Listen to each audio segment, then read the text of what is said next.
Welcome to Soul Wellness with Kristen, where we get into the nitty-gritty of various holistic modalities and explore exactly how they help you heal. I'm your host, Kristen, and I invite you to join me on this enlightening expedition where we explore the connection between mind, body, and spirit. In each episode, we'll talk in depth with holistic providers, medical professionals, therapists, and healers. Our goal is to empower you with knowledge, inspire you with stories of resilience, and provide practical tools that you can integrate into your daily life. So, find a comfortable space and join us as we explore the multifaceted world of holistic wellness. Get ready to learn how to improve every aspect of your life and simply feel good. The adventure begins now.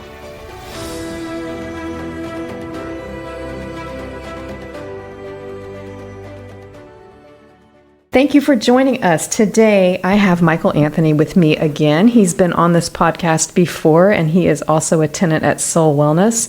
He is a psychic healer, and today we're going to have a conversation about being present, taking leaps of faith, finding your purpose, and probably so much more is going to come out of that. So, welcome, Michael. Thank you. How are you doing today? I'm doing good. It's good to be back. I know. I love having conversations with you. We always get into these deep conversations, and that's what inspired this podcast. We're like, we need to record one of these. Yeah, and I feel like today's more the conversational type experience versus interview-ish type thing. Mm-hmm. Yeah. So what brings you here today? So, do you come here often? Yes, I do. Yes, I do. I wanted to talk about one topic, being present, because you have to be present when you are working with a client. Agreed. And holding that space. You always talk about holding the space for the client and what comes up. And I just think that being present is such a important skill or thing to do on a daily basis. I'm finding that being present is probably 90% of my work. Mm-hmm.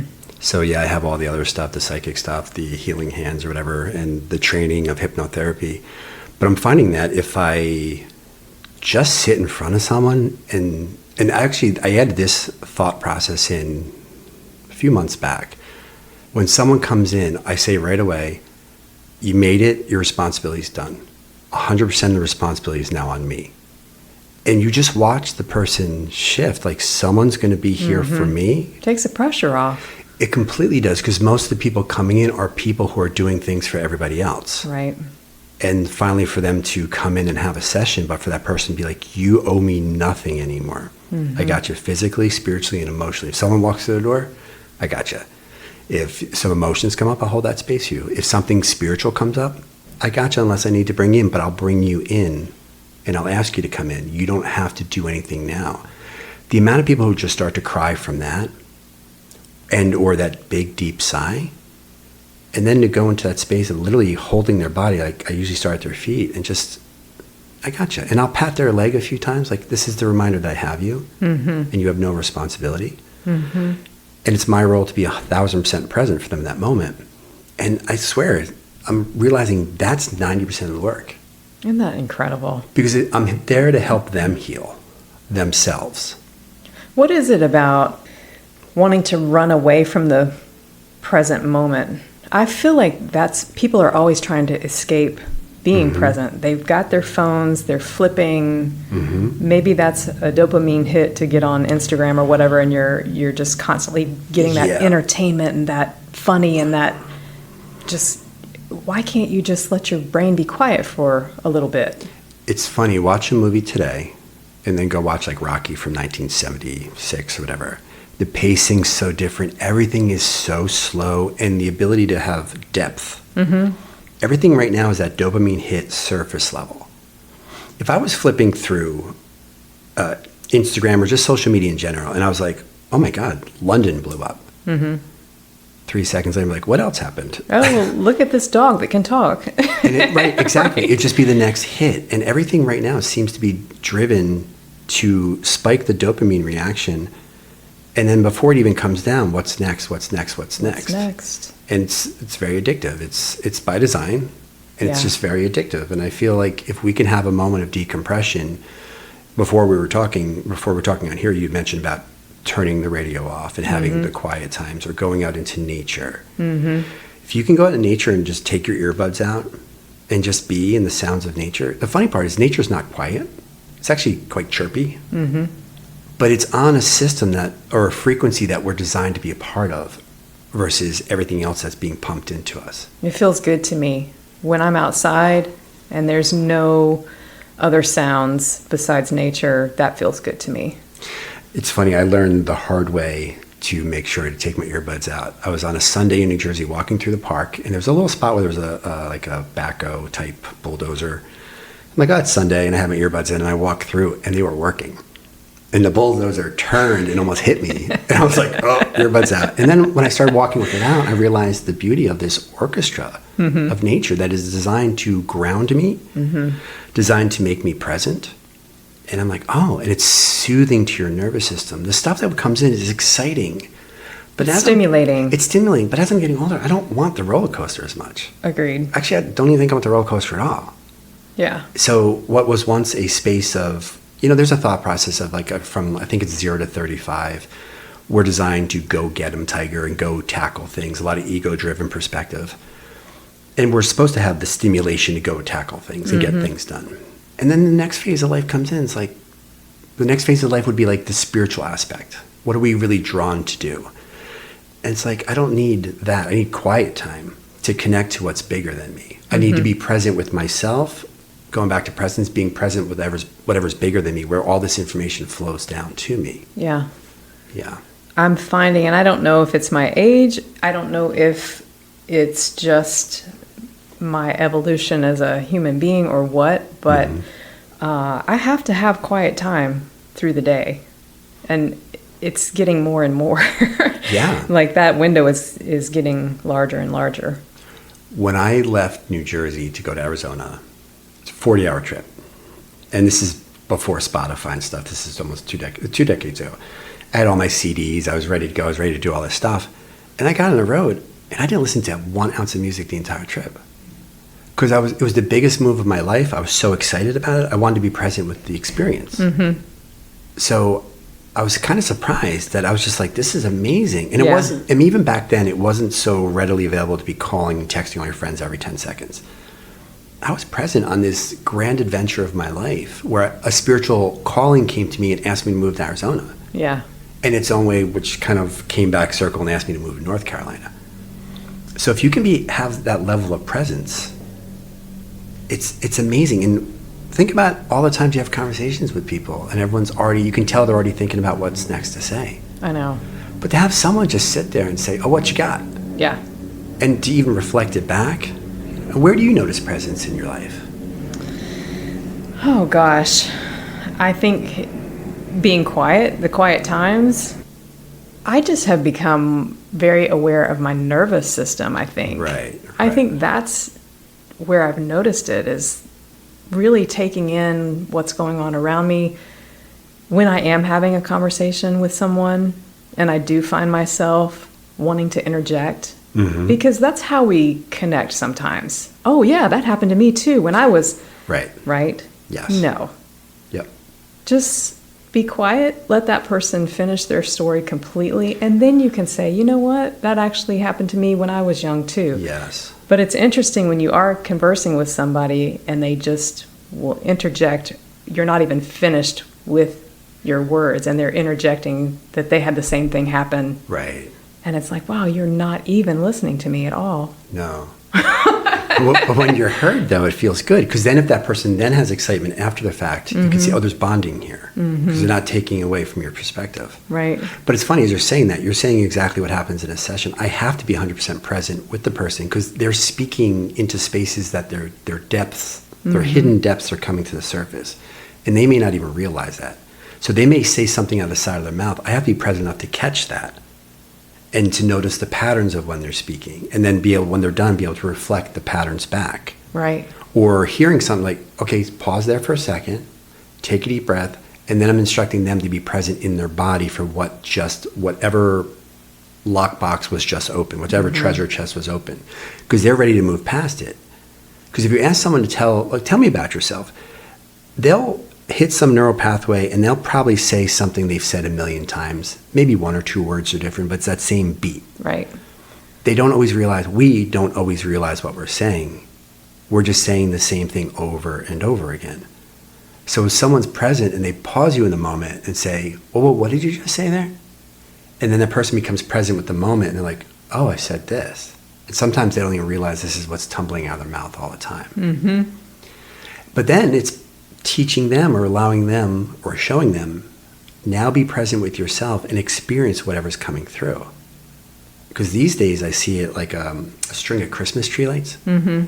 And one light is out and the lights go out. You're a string of Christmas tree lights that has a stuck charge somewhere. Let's take out the old bulb, let's put the new one, and let the electricity just run through. Yeah. So if it's anger, sadness, fear, just let it run through your body. I was telling you before, and I won't go into specifics, but I had a client who had, in a space of presence and deep work, had to express that she really hated something in life. And then in follow-up sessions, we talked about that, and they didn't really hate it, but they had moments of resentment that trap over decades of life. Mm-hmm. They just needed to let that charge flow through their system, and then that started the healing process. Mm-hmm. So they needed to be present with something that didn't even know it was being seen. Yeah. Yeah, it's pretty powerful stuff. It is powerful stuff. I think being present also has something to do with possibly letting go of expectation. What do you feel about that? Because the expectations is forward thinking. Yeah. So if you can be We've present. already got this thing in our head that we think needs to happen, should happen. We got the story all written out ahead of Yes. time, right? So being present in the moment is not even worry about the ending. It's this step. Now, if you have step after step after present step after present step, that's kind of walking your way forward in life. Mm-hmm. But being present also may not be comfortable. So if you're in the present moment, you may be feeling things that you don't want to feel. You may be forced to deal with something you don't want to deal with. So that's why there's a Starbucks on every corner, because that's going to hit that. It's going to change your state. And an iPhone with Instagram on it. Yeah. There's texting. Right. It's such a different world of. I thought I forgot my water bottle today. It's like, oh no. I'm like, I left my house a million times before water bottles became a thing. Right. And somehow I survived. But we have all these distractions. Yeah. You know, and it can be as simple as a water bottle. Yeah. Something's happening, you just take a sip. You're trying to escape something. I don't know. I've heard this the other day that bison don't like rain. Okay. So when the thunder clouds come on the prairie, the bison run towards the thunder clouds because it'll pass over them faster.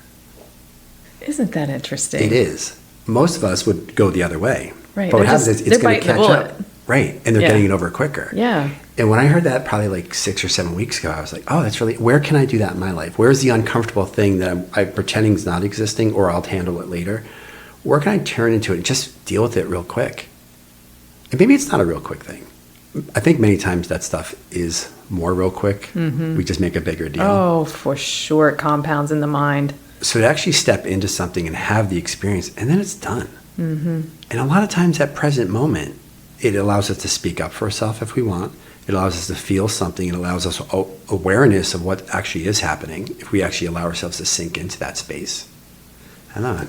So in that space of working with someone, if I can hold them safe, there are parts of themselves I'm like, I'm safe right now, and this person's willing to listen to me. There are 6-year-old versions of themselves raising their hand like, can I be seen now? Yeah. There's 10-year-old versions. There's 25-year-old versions.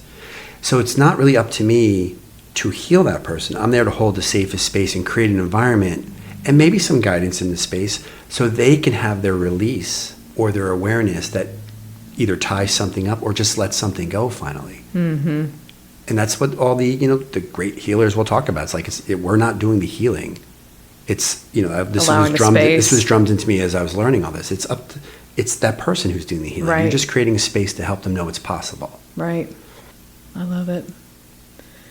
Yeah, I think I'm a much happier individual now than in my earlier years when I had a lot of high expectations. And, you face disappointment constantly with that. I think now my mindset is just like, whatever happens will happen, and I'm going to be fine either way. And just not holding a story in my head anymore. And those stories and expectations, were they more for the people around you, or were they also for yourself? I think a little bit of everything. Yeah. Yeah. When in life did it show up for you that you realized like you can shift the expectations for yourself? I always say this right before I turned 50. I went through this letting go process like you would not believe. And I don't know how it happened. I just knew it had to happen. Right. Like, I'm letting all of this stuff go. All of these burdens, expectations, whatever it is that's weighing me, I'm letting it go right now. I have a beautiful life. I don't have to stand up for that. I don't have to explain myself because I've done things a little differently. But did that moment come, was it a collection of moments or was it a moment? I think it was probably a collection of moments, but it happened over maybe a month of time. Okay. Something like that. Were they a lot of awareness moments or were they also messy moments? I think a little bit of both. Yeah. I think the messiness actually came before the full letting go. Right. The messy came... How important is that, though? Right. The messy came probably, I would say, a solid 2 years before. Yeah. There was a lot of grieving. Right.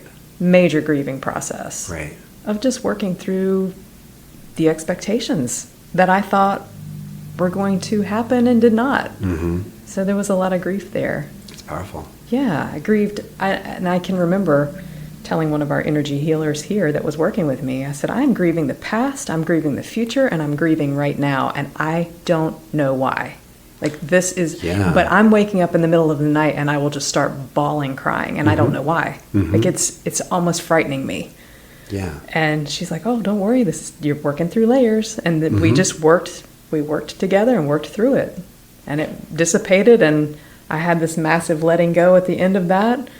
And then I turned 50. Well, it's funny, too, because as you're going through those layers, you're being present with each layer. And you're not, it's commonplace, it's common nature, human nature to, again, look ahead. I have to do this, I have to do this, I have to do this. In my experience, the more I just sat with, like, this is freaking where I am right now. Right. And let me get to know this person. My experience is, there's so many layers to my experience, but I was told repeatedly I was supposed to be things. And as I started to go into those spaces, I'm like, I don't know if I want this expression of me. I didn't have the language or the awareness, but I'm like, something doesn't feel right. And around the time I turned 50, I was also looking back I kept going back to New Jersey for my birthday and I realized, why do I keep going back? And why am I so free when I go back there? I was like, oh, I'm amongst the closest friends of my life who've known me since 5 years old. They've seen me at my best, they've seen me at my worst, and they've loved me the same way. In fact, they didn't change. If I did something great, they would tell me to sit down and shut up, right? But they were always present with me, and that's that presence. So when I came back when I was in Arizona, I started to sit, why do I keep going home? And I realized, oh, there's a segment of society that loves me no matter who I am. I'm like, then who am I? Because if I'm here in Arizona, I'm trying to be this, but I'm also saying no to this. Like, it's two polar opposites. I'm saying, trying to be A, I'm saying no to Z. What actually am I? And literally it was like LMNO was me. Like, I had to come to the middle ground and realize, oh, this thing over here is a part of me. This thing over here is a part of me. Actually, the thing that I was trying to discount is probably more who I actually am. So I had this sitting space of, what does it feel like to integrate all these parts? But I couldn't integrate them on the run. I had to sit down and bring them in. So I did a session yesterday where someone had two different parts. And the visualization was two chairs, them bouncing back and forth between each chair, having their expression, then inviting a third chair, and them sitting in that chair with the spirit of both of them, and then pulling all three chairs together and seeing what this person wanted to now exhibit from that space. I laughed because that person plays in a different financial bracket than I do. And at the end of the session, he said, I'm going to go buy a car based on this session. I'm like, okay. Go ahead. What a way to reward yourself. Exactly, right? But for him, it was powerful to realize that these polar opposite expressions really bring them back into the middle. For me, it was Michael Anthony. I'm supposed to be this healer, blah, blah, blah. And then there's Mike from Jersey. And it was like, I almost discounted Mike from Jersey. But Mike from Jersey had a different kind of magic than Michael Anthony. And when I was doing the pecan butter, I saw Mike's pecan butter. There's a day I was sitting there, I'm doing some Michael Anthony work, and I looked over and I had this jar that said Mike on it. Oh, that's weird. And I just sat in that space, and I looked over at my business card as Michael Anthony and Mike, and I'm like, I'm both of these people. Why am I discounting this one? When I go back to New Jersey, they know that guy, Mike from Jersey. Right. And they all love him. I'm Like there's something in there. And that person, Mike from Jersey, was brave enough to go to school and take spiritual experiences. Yes. And have an expression of Michael Anthony. So I had to bring that present space in the middle for both of them to integrate. Mm-hmm. And it just allowed me to have a slightly different experience. It was also easier because it was easier in the aspect that I was getting ready to leave Arizona to come to a place where no one knew me. So it was easier to say, okay, let's integrate this on this 3,000-mile journey across the USA, right? Yeah. So coming to a place where no one knew me. But I recognized it was less anxious. I had less anxiety because I was being more of who I am. Yeah, you were following your nudges. Completely. But what made you ultimately take that leap of faith from Mike from Jersey to, there's something more here? You obviously knew there's something about me that's different. I can help people. Yes. Well, it's interesting too, because we were talking before the podcast, and I just had the realization earlier today. I've had this realization before, but today something also crystallized. That just really being yourself, though. Like there's the magic in just claiming who you are, that this version of me is by far the most confident expression of me in the world. So to step onto that platform, I had to bring in the different foundational pieces. Now, there's other parts of my life I'm not as confident in. I'm a human being, like stuff happens. Right. But stepping in the space where I've also seen the history repeating moments of when I showed up, that good things happened. Well, you've seen the profound work you've done with people. You've seen people leaving your room in Sure. tears, having massive breakthroughs and massive healing taking place. I feel very blessed at this. But I want to know what pushed you to take those leaps of, I've got to go learn some spiritual stuff. I've got to go take this to another level, because you were in corporate America just like me. Yeah. So it's a combination of the little nudges, and it's a combination of the universe kicking me off the ledge. So I had experiences. The last corporate job I had was an IT recruiter for almost 10 years. And I'm not a great IT person, but I could talk to people. And then I went to school from there, but I was still stuck in this space, and I realized I need to get out. But I realized I'm doing the work here. I don't have to be somewhere else to do the work. When did you know, though? When did you know something was special about you? Oh, little kid. I just knew I was different, and I didn't know what that meant. Because even adults were probably getting some sort of feel good from you. Yes. In an emotional way, like some sort of, what's the word I'm looking for? There was a trust. I had adults telling me things all the time that they probably shouldn't tell little kids, like their vulnerabilities. Mm-hmm. Even like 6, 7, 8 years old, people were coming to me and telling me things. They felt like you were grounding. You were comfortable. You were trustworthy. There was something there. I think the one thing that has flowed through me most of my life is a space of safety for people. Mm-hmm. And I care about people. So even as a young kid, if an adult was talking to me, I'm looking them in the eyes, and without even knowing whatever magic was flowing through me, I was 100% present. And then I would feel my energy field expand, and I didn't even know these words. So I knew something was different. And then I would see things in the dark as a little kid. I'm like, I know something's over there. But I love this because I love children. I love the aspect of the wisdom of children. As a little kid, I would say the Lord's Prayer, Our Father who art in heaven. Mm-hmm. And I would say it right before bed, but I wouldn't say Amen. And I'd go to sleep all night long and wake up in the morning and say Amen. And I realized I was putting a protective bubble around me. Because I realized when I tell my parents something else, is I see something in the other room, they'd come like, nothing's here. They didn't call me a liar or anything. They didn't have the same experience. So I started realizing I had to take care of myself in a different way. Isn't that interesting? It is. I look back and it's like, oh my God, what a beautiful wisdom of a child. And I see it in other children too. They have access to something else. Yeah. So then just walking through life and realize how sensitive I was. Not insensitive as in crying, but sensitive. I'm feeling a lot of things. Mm-hmm. And I'm noticing when people are sad and happy. And then going into college and realizing I'm calling my friends, hey, you okay? Hey, something just happened to me. I'm like, all right. And then people saying, they're giving me the confirmations. You always call me when I'm having a bad moment, kind of thing. You were feeling it, empathic. And I didn't even know. Yeah. So, And then looking back, I see so many experiences in life that with the knowledge I have now, I can see where magical manifestations, you knew something no one else did. You put your hands on something. Animals in the wild kind of let you touch them. I'd sneak up, go up close to a rabbit and be able to touch the rabbit. And just, I noticed different things, and just animals coming over, like dogs coming over and like falling at my feet. Like, I was like, oh, this is interesting. This is interesting. Wow. You know, so it's been a blessing. Well, thank goodness you took the leap. Yeah. Because yes, thank you. now you're not in a corporate grind, and you're doing what you should be doing, and you're helping a ton of people. Thank you. Which is amazing. I appreciate that. What was your big leap of faith? You know, getting out of corporate America, that was a huge leap of faith. It was comfortable. Was it head, heart, all of it? You know, all I can say is I was job hopping every probably 3 or 4 years. The last corporate job I had, I stayed longer than I've ever stayed, which was about 8 years, but that's because they gave me a lot of leeway, a lot of rope.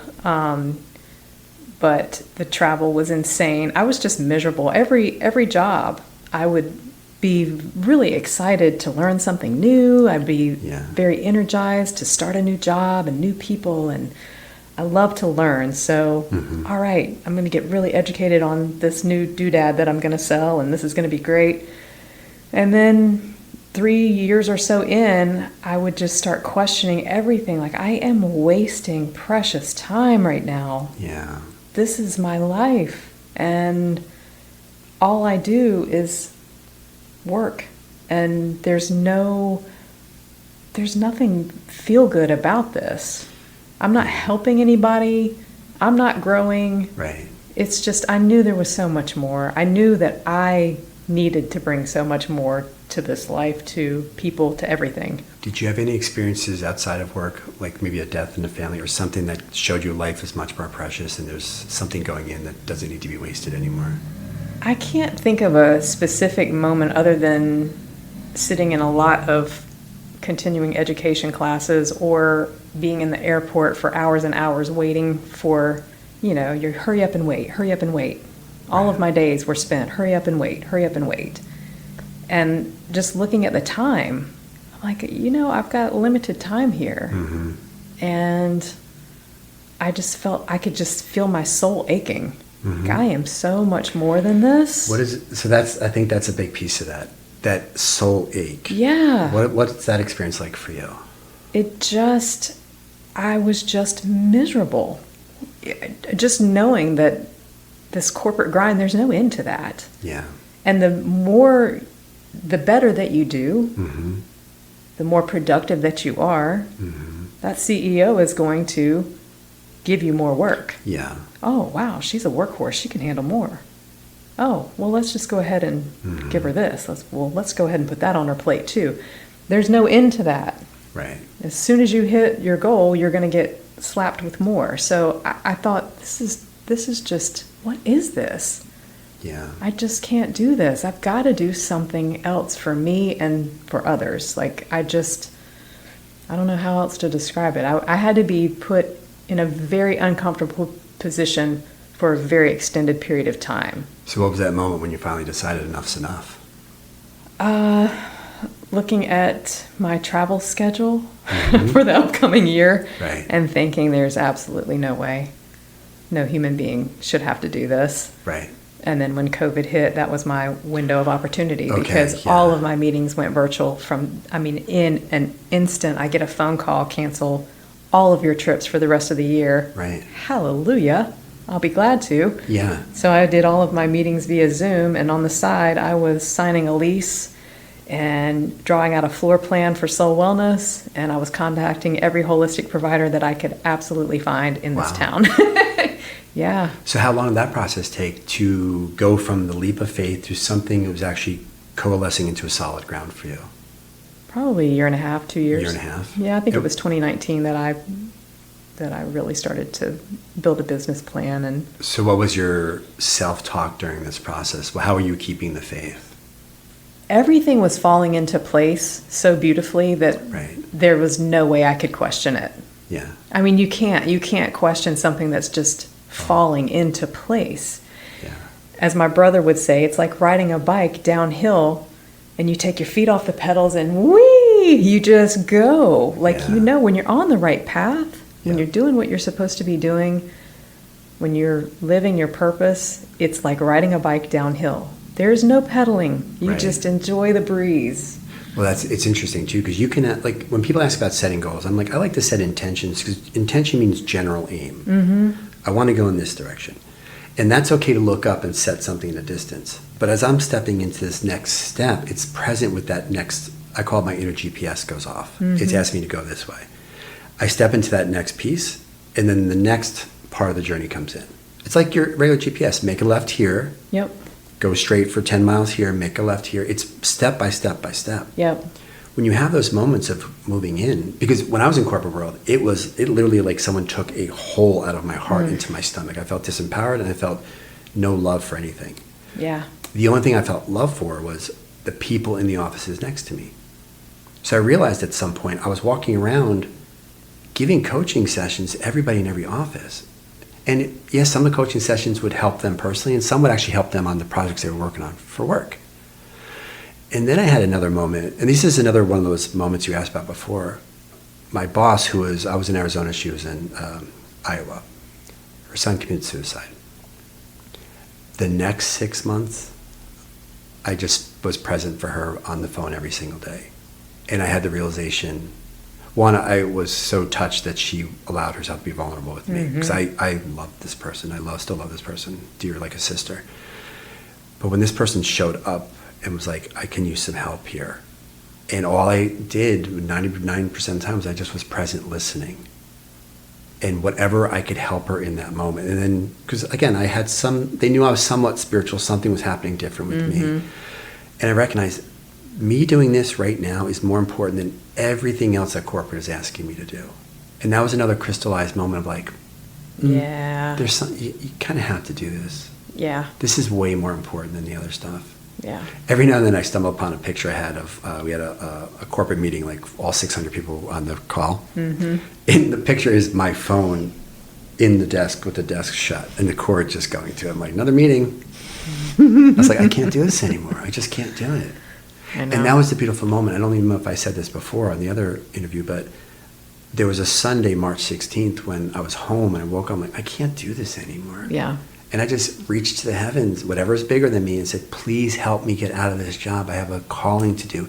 It was such childlike innocence. And then the next day they laid me off. They left 25% of the company. I think I was the only person in Arizona. And I'm like, oh, I asked for something. And you received. And I received. And it was so exhilarating on one hand. It was sad because I was going to let go of a lot of friends. Yeah. And scary as all hell too. For sure. But I knew that part of me that asked for something so profound, and it showed up instantaneously. I'm like, I have to keep this. So that goes back to those leaps of faith moments of how I knew, because miracles just kept happening. And they were all leading me in a general direction, but it wasn't the direction I was told I had to take my whole life. It was like, no, you need to go this way, which is off-roading. Yeah. And my family, God bless them, they're like, we don't understand what you're doing. Like, why aren't you doing this? But they were still loving to me. They just didn't get, we're worried about you. I said, I get it. I'll be okay. Yeah. And certain things kept showing up that took responsibility away from me to add a different type of responsibility on. Yeah. And it did stress out people in my life. And there are a lot of people in my life who offered me graces, like, all right, do your thing. We'll figure it out later. Like, there was a lot of that too. So I was very supported. But life just kind of came in a real magical way. Like, no, we need to do something different. Yeah. And then people would come in, like a psychic or something, and they would tell you something about yourself, and you didn't know if you fully believed it, but some part of you did. I'm like, if there's a 1% chance this is available to me, because that 1% is more important of everything in my entire life. That's the most self-loving, and as I fill myself up self-loving, it's the most loving thing I can give to the world. I have to take a chance on this. Right. And it kept, sometimes there's 1%, sometimes there's 80%. But I recognize there's something inside me that's like, you have to keep going, you have to keep going. And it was hard, many, many days. I'm sure. It was really hard to have leaps of faith and walking towards the cliff, and then right at the last second before you're about to fall off, some miracle shows up. Yeah. You're like, well, that's something too. Yeah. And the more I believed in myself, I didn't have to walk as close to the cliff anymore. So it's been this journey of exploration. Mm-hmm. And when I sit with people, they don't have to take the same road I did. That's not what I'm saying. But it's like, what's your road? Right. That the part of you that loves yourself the most believes you can do. And yes, sometimes you have to clean some stuff up and let go of some traumatic moments in life. But really, by letting go of that baggage, there's a belief system you can inhibit in yourself, and it will actually come to life. Mm-hmm. I laughed because you were, I laughed internally, I should say. Because I didn't laugh. You're laughing at me. Yeah. But there was a moment I had where like life just showed up, and it was during the Santa parade here in Mooresville. And people couldn't get here, and I stayed in town 2 days before Thanksgiving. And I just had a moment of like, for the first time in my life, I allowed myself to feel anger. I wasn't angry at the people who didn't show up. I was angry at just even myself and just everything. Oh, I see what you're saying. There was a Santa parade in front of the Soul Wellness. In front of Soul Wellness. They closed and your down. clients could not get They here couldn't get here. to get their sessions. I could barely get here. Thank you for clarifying that. Yeah.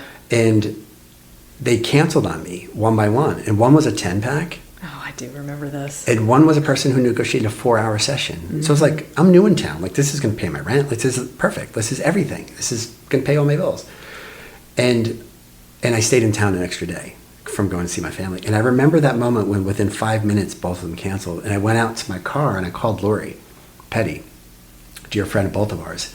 And if you don't know Lori, you need to know Lori. I'll just say that. She's amazing. And I sat in the car and I'm talking to Lori, and I'm kind of losing my stuff for the first time. And I allowed myself to get incredibly angry, which I never allowed myself to get. That's why I asked you about the messiness. Yeah.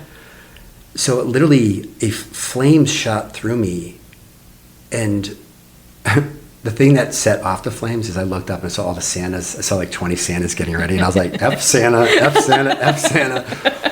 But part of me, in this massive explosion of anger that I found like was decades in the making, a part of me stepped out of my body and looked at myself and said, this is uncomfortable, but this is the best thing for you. Because I'm like, where are things leaking out in life? Where do I need to put better places in hold for me and my business? Because I kind of walked around a lot like the friendly neighborhood healer. I'm like, well, that's limiting me. If I want to help more people, I have to have better policies in place. Yeah. Just structure. Yeah. So and I started looking at things. I'm like, I need to pull some power back to things. And it was such a massive moment in my life, but it was also maybe the most messy moment of my life, because I finally allowed myself to get enveloped by these flames that I was holding back for years. And kind of like I said about the client who hated something, the flames were probably a lot of matches, a few candles, maybe one blowtorch. It wasn't massive flames, but when you put them all unexpressed together, it was a massive forest fire that was asking to be released. So I love telling that story, and I usually say something different than F Santa, but the Jersey me will say something different. But that's such a powerful moment, because I allowed myself to get incredibly messy in life. And it took about 2 months for the flames to kind of come back down. Yeah. It wasn't comfortable, but it was necessary. And it was necessary because it was decades of not feeling my feelings, or allowing my feelings to be felt. I think it's important to allow yourself to feel your feelings, don't you? Oh, more than ever. And express if you need to express. We're Yeah. human beings. We're such human beings. Sometimes we get angry. Let it out, let it go. Which is, I love being in a session and I'll have people banging on the table, like, let's go. And I'll do fire breaths with them. Yeah. Let's move this energy. It's time to let it go. Yeah. And again, I'm coaching them through it. I'm holding the space. I might be doing it with them, but it's them healing themselves by finally allowing something to come through them. Yeah. And at the session, they feel lighter. They may cry. They may actually like be gritting their teeth for a moment. But when it's done, it's like, oh. But you're validating too. It's completely validating. And allowing that person to feel their feelings, because somewhere along the line, they were told to sit down and be quiet. Go to your room if you're going to act that way. Completely. You cannot blow up. I'll give you something to cry about. A great 70s classic. I'll give you something to cry about. I'll give you something to cry about. Yeah. Go to your room. Completely. Yeah. So I feel like it's just that space. It's the presence. But even this conversation, we just decided, Kristen and I decided to have a conversation today.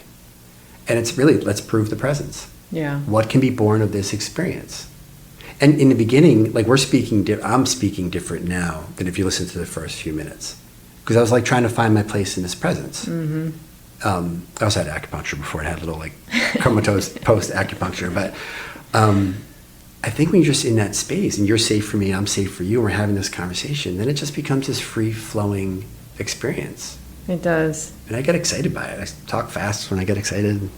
Yeah. It's all good. I mean, it's important. We've talked about being present. We've talked about taking leaps of faith, and that all boils down to finding your purpose and finding purpose. You know, I think people feel very pressured on find your purpose when it could be a lot of different things. It can be look a lot of different ways. I would not stress yourself out over finding your purpose if you don't feel like you have. But I can say that once you start to get on that track, you feel so much love in your heart, and you feel so much love for everyone around you.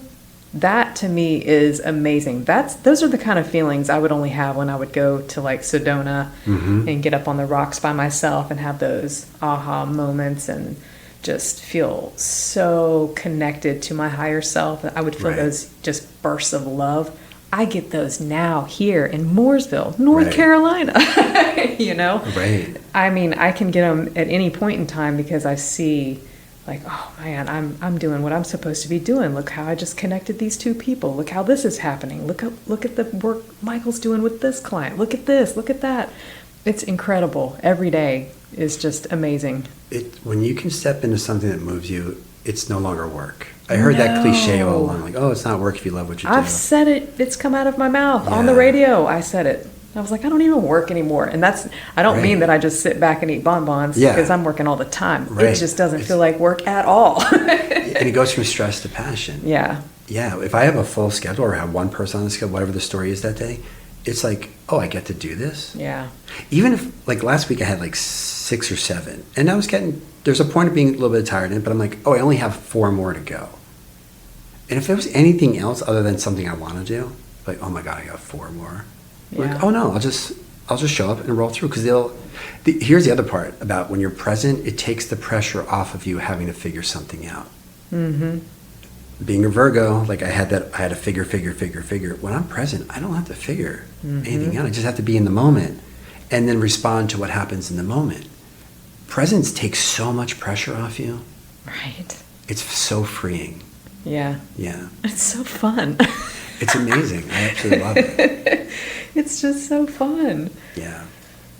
Well, where do you find the most fun in being present? I don't know. Every day is like a new flavor. Mm-hmm. You know, I feel like time is going really fast right now. Like there's something going on right now in the last couple of weeks that I've been a little bit wound up. Yeah. We'll just blame it on the astrology. Well, I think the astrology says at the time of this podcast, there was 2 eclipses recently. There's some solar flares, I believe. Yeah. There's a lot of stuff happening in North Carolina. Yeah. You have the election coming up. There's just a lot of pressure. A lot of angst going on. Whether it's astrologically or human. Yeah. And when you do the work that we do, we tend to feel things too. So, but I've learned as the pressure cooker is happening around, if I can come back and be present with myself, I don't have to join the pressure cooker. I can have an awareness of it, but I don't need to be sitting in it, reacting to every little thing. Yeah. So the presence is also, it's kind of self-sustaining. If you can come back to yourself and just be like, okay, there's stuff happening around me. I don't have to jump into it though. But I'm okay. But I'm okay. Yeah. Anybody that's listening to this that feels stuck in their lives, that feels like they are more than what they are doing in their jobs, or feel like they're confined maybe by their jobs and their life, feel like there's something more. They need to find their purpose. They need to find that joy, that spark in their hearts. I would reach out to any of our providers at Soul Wellness. Amazing people here. You're amazing to work with. Thank you. Lori Petty that you mentioned is great to work with. We've got so many resources here. So I would encourage anybody to just look at our website and go through the providers, because I would have, oh my gosh, what I would have done to have had access to some of these people in my 20s and 30s. Whew. Yeah. That's why I do what I do, because I needed someone like me to show up for me when I was younger. But even if you're like, there's a beautiful board of everyone's picture if you're in the area on the window or going to the website. But if you look at someone and it doesn't make sense why you're picking them, but something tells you like, oh, I need this, but this person does this. Trust your gut on this, because whether it's something like hypnotherapy, psychic healing, astrology, structural integration, you may be surprised that once your body feels safe, even from massage or something, what opens up in that space. You might think it's purely emotional. I need to go through this door. If you're called to it, go to the door that you're called to, and then trust the whole picture, the mind, body, spirit of yourself. Mm-hmm. And also trust the practitioner that you're called to. Yep. Because they may say on their, their business card, I do these 3 things. There are so many talented people in this space that do so much more than what they're advertised. That's the truth. So if you're called to it, there's an inspiration, trust that calling and just show up in front of that person for yourself. And some of the people doing body work will hands down tell you that trauma is stored in the body. Completely. And when you start working on these areas of the body, what will release are probably some emotions. Then you might really need to go talk to somebody and have some energy healing as well. So it's really interesting how everything's connected. One of my favorite things these days, if I have someone who's very much in their head, I'm like, points them to my head. This is the mansion on the hill, sure. But this is prime real estate too, baby. Like, it points to the body. And there's more plots of land down here. This is worth more down here. Right. So if you can connect the head to the body and have maybe even a somatic experience where your body releases something, it's going to make what's happening on your head so much easier too. Mm-hmm. It's good to incorporate the body into the work that you do also. Yeah. It'll help you emotionally and just help that anxiety also. Yeah, I agree. Yeah. Thank you so much for having this conversation with me. You're welcome. I'm sure we will do this again because we talk like this a lot, and it's kind of fun to see what comes up when we do. Yeah, I appreciate this. Yeah. And thank you for you, because you host this space for all of us, and it's like a beacon in town. So thank you for showing up doing what you're doing. We need you so we could do us. Yeah, I appreciate that. Yeah. It's definitely not work. I feel like when I come here, I'm coming to my other home, and you guys are my family. Yeah, like it or not. No, it feels like good. Like it or not. Yeah. Thank you. It's a good space. It feels good. Yay. Yeah. Well, thank you, Michael. You're welcome. We'll talk again. All right. Sounds good. Thank you for joining us on another enriching episode of Soul Wellness with Kristen. We hope the insights shared today have resonated with you, inspiring a deeper connection to your own journey towards holistic well-being. If you enjoyed today's episode, we invite you to subscribe, share, and reach out. Your feedback fuels our mission to bring you meaningful content that educates, empowers, and uplifts. Remember, you are a vital part of this community, and together we're creating a ripple effect of positive change.